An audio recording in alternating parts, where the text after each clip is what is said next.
Shalom, peuple de Dieu, shalom. Nous vous souhaitons la bienvenue en ce grand culte, en ce dimanche spécial de Pâques, un Pâques spécial sous le confinement, mais en ce dimanche, Dieu nous réserve un message de paix et d'espoir. Et c'est pour cela qu'avant d'aller plus loin, nous voulons prendre quelques minutes dans la prière. Père de grâce, te disons un grand merci en ce dimanche de Pâques, un dimanche de salut, un dimanche de résurrection, un dimanche de victoire. Voilà pourquoi nous recommandons ce moment de prière et de méditation à ta grâce. Marche avec nous, inspire-nous, afin qu'au terme de ces messages, que toute la gloire revienne au Père dans le nom puissant de Jésus-Christ. Merci, Seigneur Jésus-Christ.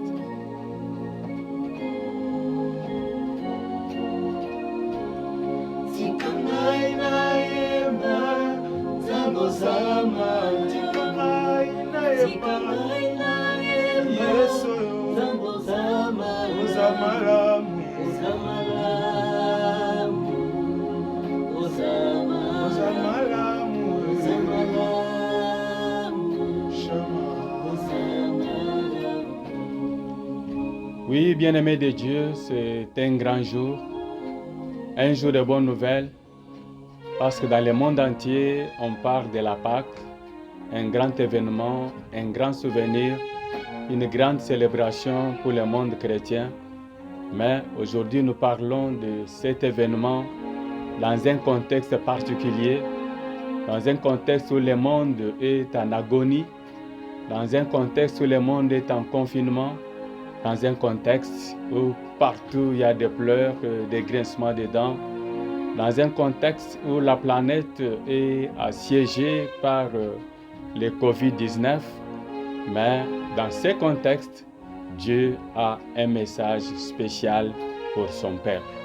Oui, c'est vrai, quel que soit le temps, quelles que soient les circonstances, le Dieu de la Bible reste le même. La Bible dit qu'il est le même hier, aujourd'hui, éternellement.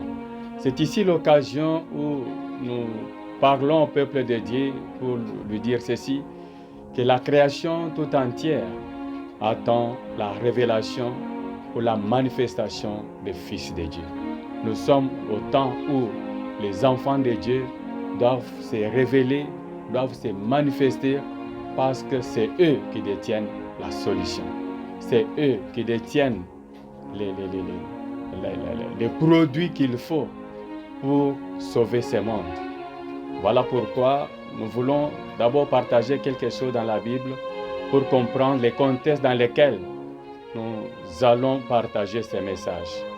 Nous sommes dans le livre d'Exode, au chapitre 12. Nous allons lire les versets 12 et le verset 13. Exode, chapitre 12, le verset 12 et le verset 13. Nous lisons au nom puissant de Jésus.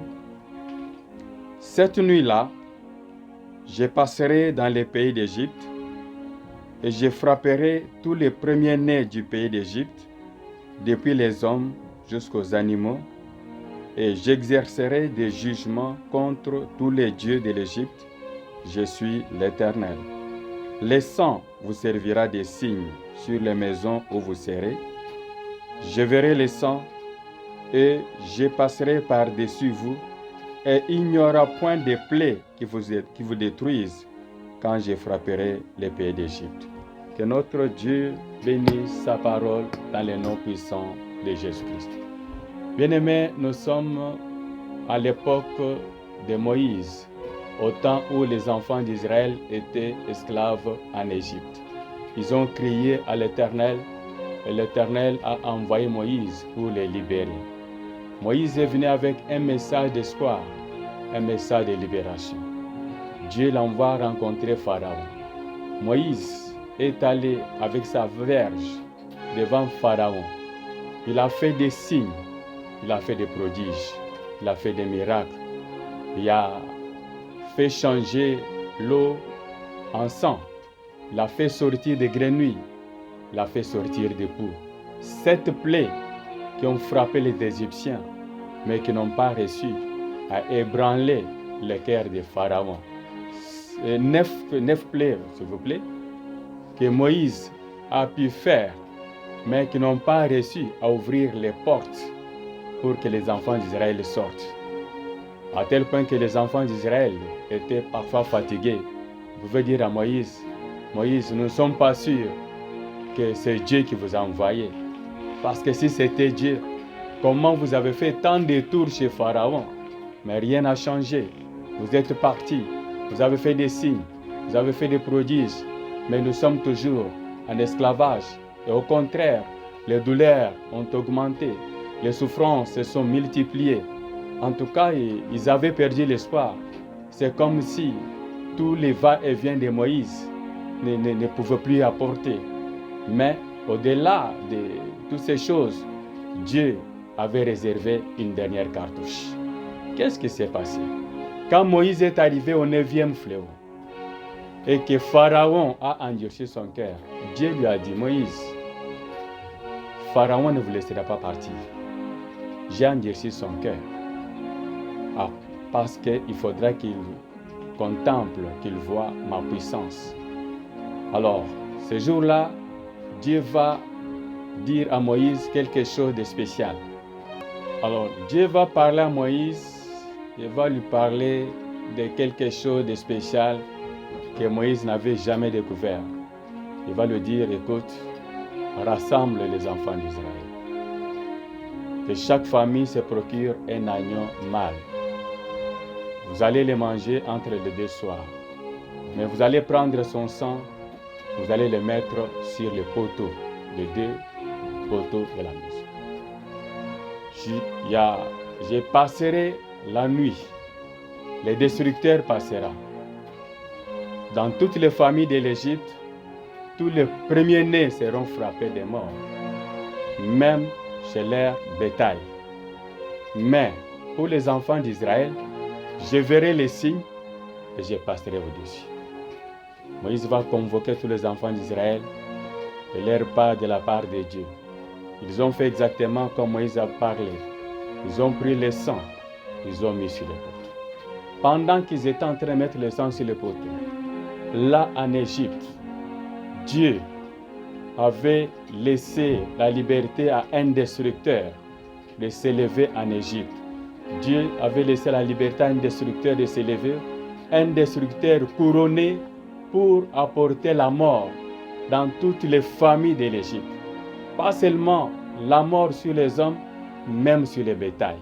Donc ce destructeur s'est élevé avec 2 missions, de s'occuper de la mort physique et de s'occuper de la mort économique. Il est allé de famille en famille. Cette nuit-là, dans chaque famille de l'Égypte, il y a eu la mort physique. Les premiers-nés sont décédés. Leurs bétail, les premiers-nés de bétail sont décédés.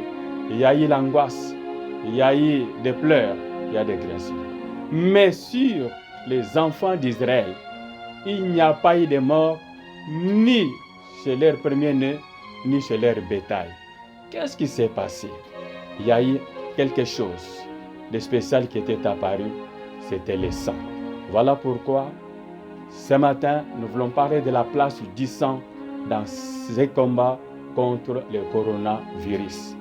Dieu a fait appel au sang parce qu'il fallait que le sang pour vaincre Pharaon, pour vaincre sa puissance, pour vaincre ses dieux, pour vaincre son autorité, Dieu fait appel au sang de l'agneau qui préfigure le sang de notre Seigneur Jésus-Christ.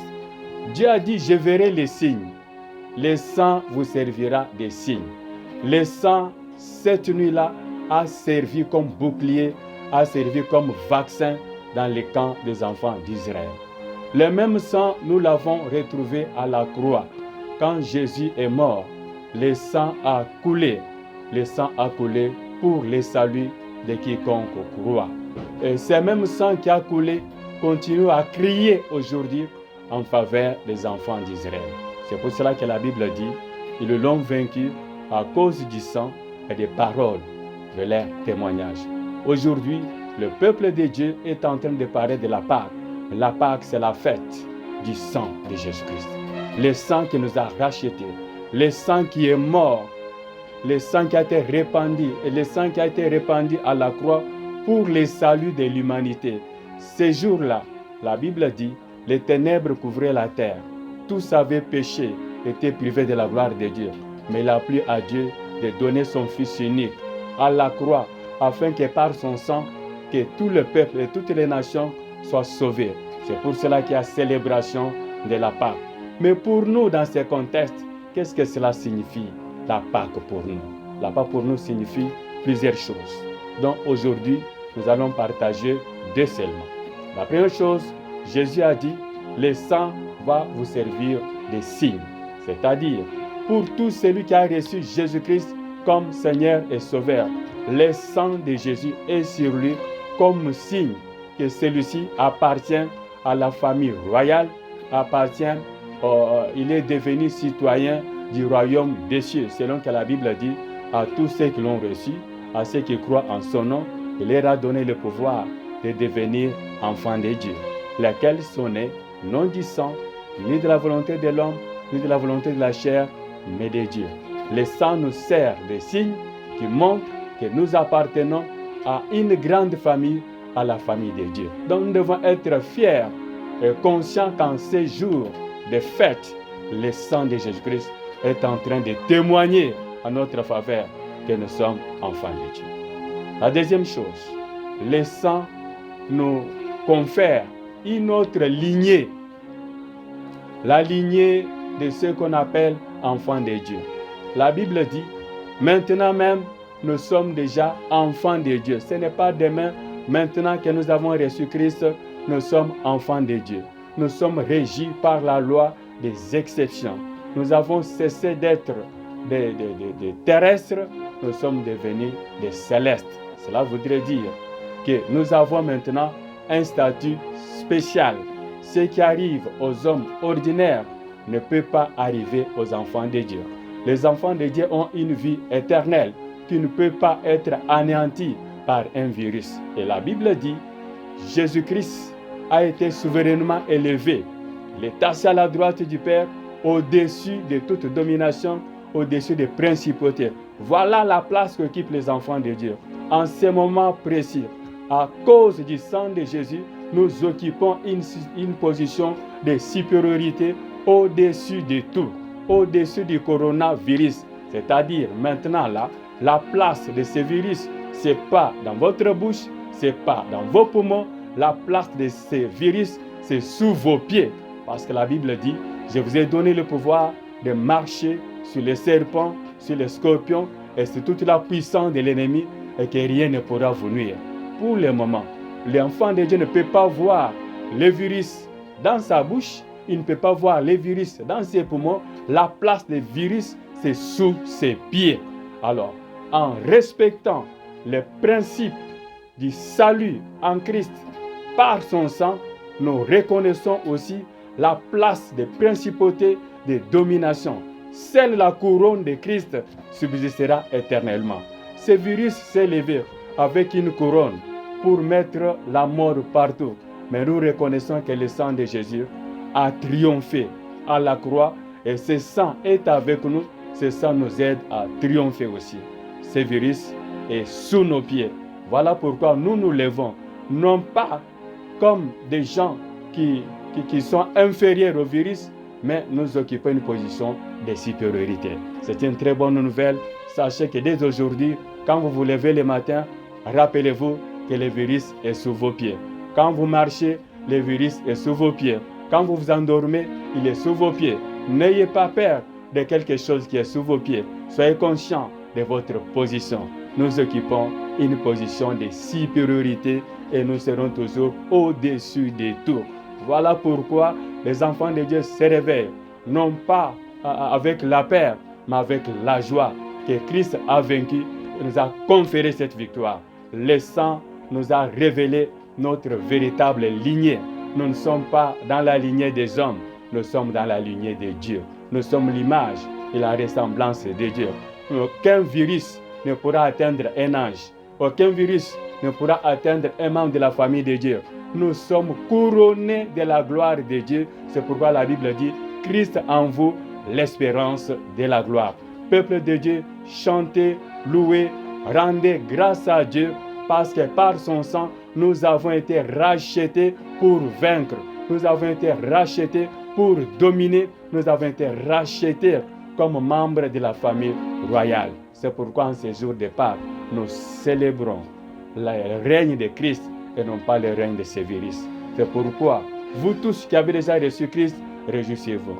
Et vous qui n'avez pas encore reçu Christ, voici le moment. Le jugement est là dans le monde. Ce virus est en train de décimer des vies. Mais pour vous sauver, venez à Christ. Recevez Christ dans votre vie comme votre Seigneur et votre Sauveur. Le sang de Jésus va vous couvrir, va vous laver de tout péché, va vous laver de toute iniquité et vous serez sauvés. À vous tous qui étaient dans le désespoir, je vous annonce la bonne nouvelle. Le sang de Jésus a coulé à la croix pour sauver quiconque croit. Si aujourd'hui vous recevez Christ dans votre vie comme votre Seigneur et votre Sauveur, vous serez sauvés. Le sang va vous restaurer, le sang va vous remettre à votre position, qui est la position de la supériorité. Tous ceux qui sont dans le désespoir, aujourd'hui, rassurez-vous, Jésus vous aime, Jésus à vos côtés, le sang continue à crier en votre faveur. Quel que soit le problème, quelles que soient les difficultés, il n'y a pas que le coronavirus, il y a aussi d'autres problèmes. Jésus est la solution à tous ces problèmes. Aspergez le sang. Soyez couverts par le sang de Jésus-Christ. Mettez le sang dans vos familles. Mettez le sang dans votre pays. Que le sang précieux de Jésus couvre notre nation, le Congo, la RDC. Que le sang précieux de Jésus-Christ couvre l'Afrique. Que le sang précieux de Jésus-Christ couvre la planète Terre. Chaque fois quand vous vous réveillez, mettez le sang de Jésus-Christ devant vous. Couvrez tous ceux qui sont devant vous avec le sang de Jésus. Croyez aux effets de ce sang. Croyez en la puissance de ce sang. Croyez aux merveilles de ce sang. C'est un sang réel. C'est un sang divin. C'est un sang qui ne sera pas anéanti par un virus. Croyez-moi, aucun virus ne pourra affecter ce sang. Comme ce sang vous couvre, ce qui était arrivé aux enfants d'Israël vous arrivera également. Ils ont vécu l'exception, vous vivrez aussi l'exception. Croyez en Dieu. Gardez l'espoir. Le Dieu de la Bible est avec vous. Nous allons continuer à vous soutenir. Nous allons prier pour vous. Pour tout problème, pour tout besoin spirituel, contactez-nous à l'adresse qu'on va vous donner. Nous restons en contact avec vous. Nous allons vous soutenir dans la prière. Pour vous tous qui étaient dans les espoirs, j'ai prié pour vous. Que le sang de Jésus-Christ vous couvre. Que le sang de Jésus-Christ repose sur votre famille.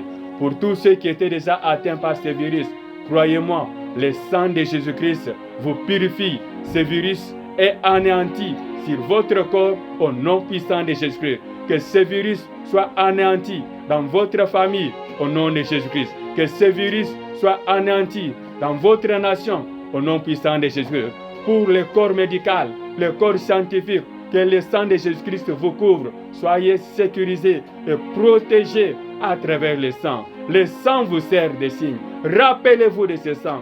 Même quand vous êtes en train de soigner les autres, rappelez-vous le sang. Le sang vous servira de signe. Le sang vous protégera. Que ce soit la nuit, que ce soit la journée, soyez dans la joie. Vous n'êtes pas seul. Il y a un signe sur vous, le signe du sang de Jésus. Oh, je crois en ce merveilleux sang de Jésus. Que ce sang vous couvre. Que ce soit une protection surnaturelle. Et que ce mois d'avril, que ce mois de Pâques soit un mois de restauration, un mois de résurrection. Christ a vaincu à cause du sang. Vous êtes vainqueurs aussi à cause du sang. Marchez dans la victoire et nous attendrons vos témoignages qui vont commencer dès aujourd'hui. Que le Dieu de grâce vous couvre, que le sang de Jésus soit avec vous. Soyez complètement bénis au nom de Jésus-Christ. Amen.